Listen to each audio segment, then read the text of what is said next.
Hi everyone! Welcome back to my mini vlog. Medyo matagal na nga rin nung huli kami dumalaw sa bukid. Mga 1 week, ganun. Opo, matagal na po yun. Dahil doon na nga rin kami sa bukid lumaki, para bang hinahanap-hanap ng katawan ko lagi yung ambience ng bukid.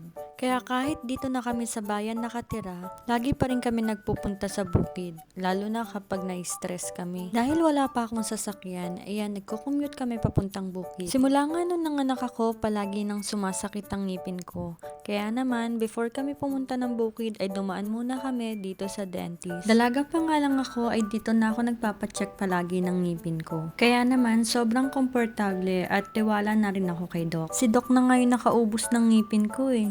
Charis! Alam nyo ba guys, nakaka-proud nga to si Doc dahil dati, iisa lang yung seat niya for dental. Pero ngayon, nasa 5 seats na yung dental niya. And lumaki na rin yung clinic niya. Nagpapasta lang naman ako, kaya hindi ko na rin pinakita kung paano yung process. Then after ko magpapasta, dumiretso na rin kami dito sa Ibayo. Yes, Ibayo ang tawag dito sa lugar namin. Pagtawid nga namin ng tulay, ay nag-aabang na si kuya dun sa kabilang ilog. Nasa biyahe pa nga lang kami, ay tinawagan ko na siya para magpasundo dito sa tabing ilog. Dahil malayo pa nga ang lakarin bago makarating dun sa bahay namin. Dahil hindi kami kasya sa motor, naiwan yung videographer namin. Pero nung naihatid naman kami ni kuya sa bahay, ay bumalik ka agad siya para masundo din si ate. Buti nga hindi tag-ulan ngayon, kasi kung tag-ulan, hindi makakatawid yung mga motor dito sa amin. Alam nyo ba guys, tuwing tag-ulan, itong mga bukid na nakikita nyo dito sa paligid, ay natatabunan din to ng tubig. Dahil walang dike na nakapaligid sa ilog, kaya umaapaw yung tubig niya dito sa bukid na nilalakaran namin. Madalas nagmimistulang parang dagat na puro tubig lang ang makikita mo kapag sobrang lakas ng ulan. Kaya naman tuwing tag-ulan ay walang tulay, bangka ang ginagamit namin. Dahil mabigat na nga ang baby ko, pagdating namin sa bahay ay agad ko siya nilagay dito sa rocking chair niya.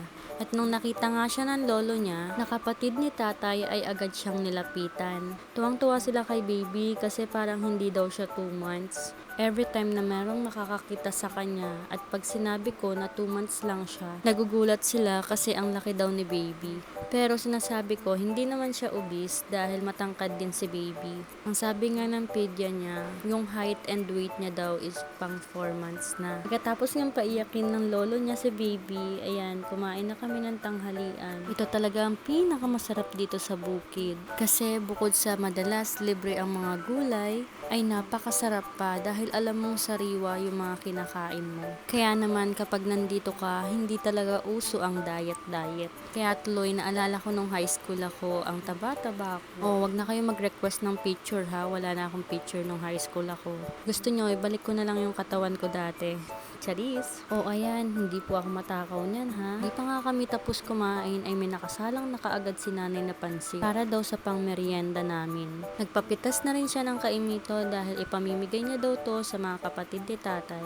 And syempre, pangkain din namin. Kaya naman, bago pa ipamigay ni nanay, ayan, inunahan ko na silang lahat. Syempre, pag mga ganyang mga biyaya, hindi dapat yung pinapalampas. Kaya naman, nilantakan ko na kaagad. Ay hala, pumarini po kayo at nang kayo makakain din ng mga gulay at prutas dito sa amin. Baka ho sabihin nyo ako'y kain ng kain tapos hindi ko kayo inaalok. O ayan, nang alok na ho ako ha. Huwag na ho kayong magalit. Hindi pa nga namin nauumpisang kainin ng pansit. Ayan, at nagpe-prepare na naman ang nanay ko ng lulutuin niya. Magluluto daw siya na minatamisang kamote na may luya. O kung tawagin namin dito ay salabat. Ayan, at inunahan naman ni ating lantakan ng pansit. Sabay niyang kumain dito si tatay. At syempre ako, pakipot muna.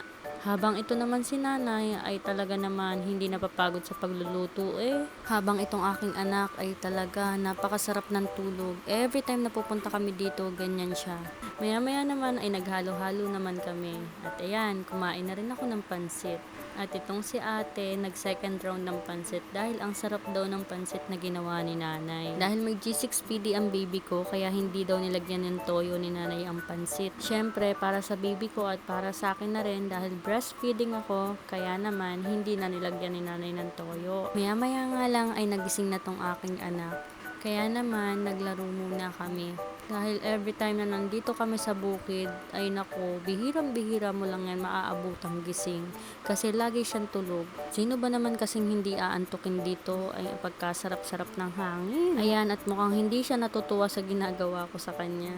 Pagkatapos ko ang sirain ang mood niya, pumunta kami dito sa likod ng bahay namin para humiga dito sa duyan. Para dito ko na rin siya mapatahan at mapatulog. Kaso, imbis na siya yung matulog, ay ako ang natutulog. Kaya naman, bumangon na kami. Natakot ako na baka mamaya nasa lapag na pala ang anak ko. At dahil merienda na, ayan, kumain na naman po ako. Ngayon ko lang na-realize na totoo pala yung sinasabi nila na magiging patay gutom ka kapag breastfeeding mom ka. Hindi naman po halata, di ba? Maya-maya nga after kong kumain ay nag-prepare na si nanay ng mga dadalhin namin. At nagpaalam na rin kami para makauwi na rin kami. Dahil hapon na din, hindi kami pwedeng gabihin sa daan dahil kawawa naman si baby. Ayan nga, at bago nga kami makaalis, itong si nanay ay binugbog muna ang aking anak. At syempre, nagpaalam na rin kami kay lolo. Dahil hindi rin naman makahawakan ni lolo ng maayos si baby, kaya naman pinakita ko na lang sa kanya at nagpaalam na rin kami para makauwi na rin kami. O diba, bago kami makaalis ay pagkatagal naman magpaalam nitong mga lolo't lola hanggang paglabas ng bahay ay inihatid pa kami ni nanay sa labas ng aming bakuran. And ayun lang for today's mini vlog. Bye!